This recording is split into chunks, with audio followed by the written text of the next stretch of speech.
Dando seguimento às apresentações, trago o segundo eixo analítico, chamado de o design da interface do usuário que faz funcionar uma sociedade do espetáculo. E ele carrega em seu título o termo design da interface porque está relacionado à aparência visual que nos é apresentada em qualquer plataforma digital que a gente acessar. O planejamento dessa interface é que irá determinar o quão atrativo e interativo será a plataforma digital, além de ter como objetivo facilitar a nossa experiência enquanto usuários, pois é nela que estarão dispostos os ícones de funcionamento. E aí toda essa ideia me colocou a pensar e a conectar a ideia de Debord sobre a sociedade do espetáculo, na qual as relações sociais acontecem pelo intermédio das imagens. O ser e aparecer tornam-se mais relevantes que o ter. No entanto, entendo que a sociedade do espetáculo está para além de se configurar somente pela reverberação de imagens, mas sim como uma combinação política e estética que colabora na fabricação e subjetivação de modos de ser e estar na sociedade atual. A imagem, enquanto objeto de consumo, enquanto estratégia de identificação, fabrica discursivamente modos de vida, a partir do dito e do visível. Regula condutas e reverbera um conjunto de regras do existir.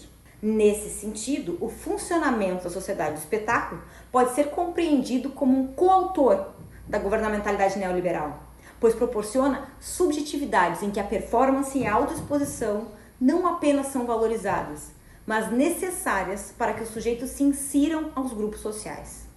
Essa necessidade de inserção através da imagem, da performance, da exposição recorrente, da rotina diária, observei no primeiro capítulo da terceira temporada, o Nosedive.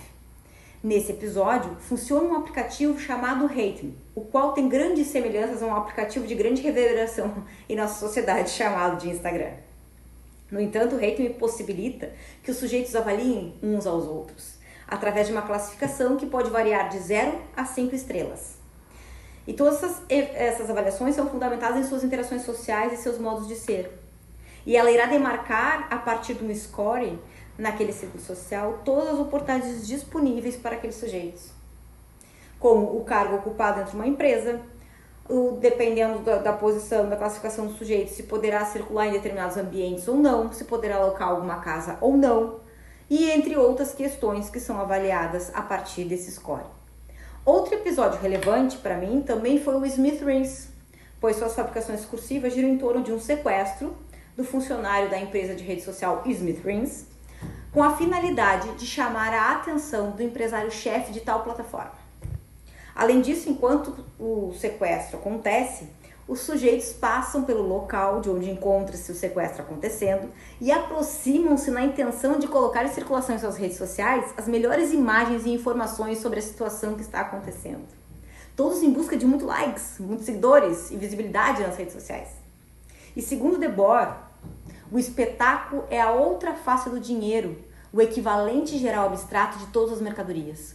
Mas se o dinheiro dominou a sociedade enquanto representação da equivalência central, isto é, do caráter permutável dos bens múltiplos cujo permanecia incomparável, o espetáculo e o seu complemento moderno desenvolvido, onde a totalidade do mundo mercantil aparece em bloco como uma equivalência geral ao que o conjunto da sociedade pode ser e fazer, o espetáculo é o dinheiro que se olha somente, pois nele é já a totalidade do uso que se trocou com a totalidade da representação abstrata.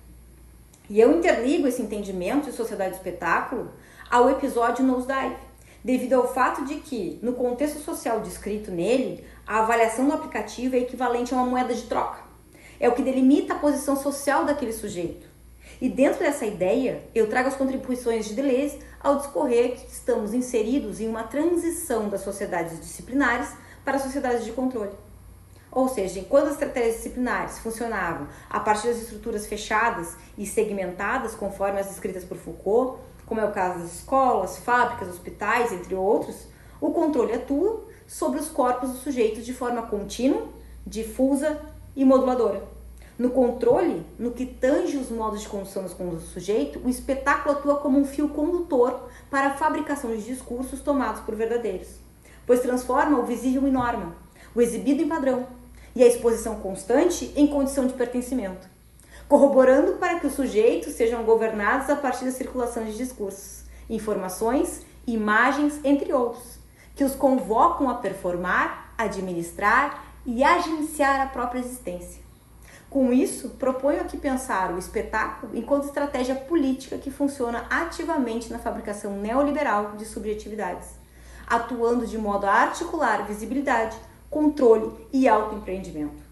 E neste último, os sujeitos investem recorrentemente em sua imagem, aprimoramento profissional, bens materiais, entre outros que possam ser expostos em suas redes sociais e lhe garantir a aceitação por parte dos outros sujeitos. Dentro deste contexto, os sujeitos tornam-se os objetos a serem consumidos. O investimento gira em torno da melhoria da imagem que será compartilhada. Para tanto, o sujeito empreende em si próprio, constitui-se um sujeito econômico, que molda suas atitudes e vivências diárias de acordo com as urgências sociais de consumo, no intuito de ter sua imagem e modos de vida também tornados objetos de consumo. Para mim, nessa concepção de sujeito, é o que Foucault denominou de homo economicus. Conforme o filósofo, considerar o sujeito como homo economicus não implica uma assimilação antropológica de todo comportamento, qualquer que seja, a um comportamento econômico. Quer dizer, simplesmente que a grade de inteligibilidade que será adotada para o comportamento de um novo indivíduo é essa. Isso quer dizer também que o indivíduo só vai se tornar governamentalizável, que só se vai poder agir sobre ele na medida em que, e somente na medida em que, ele é o homo economicus. E é exatamente nesse viés desse sujeito que se autogoverna, que desloca seus modos de ser em decorrência das urgências e desejos sociais, esse empresário de si, governamentalizável pelos discursos que circulam, que observei nas vivências dos personagens. E nessa perspectiva, eu entendo que os sujeitos atualizam seus comportamentos e vivências de acordo com os discursos acerca de modos de ser e de viver que circulam nas redes sociais digitais e são tomados por verdade. Tais formas de ser e de viver são reforçadas e diretamente ligadas ao funcionamento dos algoritmos. E isso irei ver no próximo vídeo, no último eixo analítico. Obrigada e até lá!